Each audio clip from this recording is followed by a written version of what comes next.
নবীজির ইন্তেকালের পর মদিনার কিছু মহিলারা আম্মা জান আয়েশাকে বলে, ওগো আম্মা জান আয়েশা,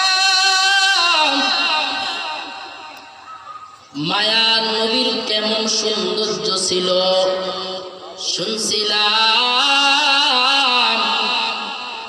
ইউসুফ নবীর সৌন্দর্য দেখে মিশরের মহিলারা লেবু কাটতে গিয়ে নিজের হাত কেটে গেল।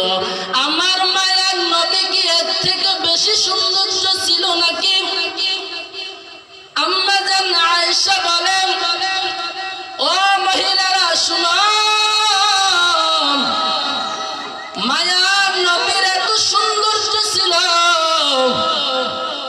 জয় মিশরের নবী, মিশরের মহিলারা যদি আমার মায়ার নবীর চেহারা দেখতো, তারা তাদের কলিজা কাটতো। ইউসুফ নবীর চেহারা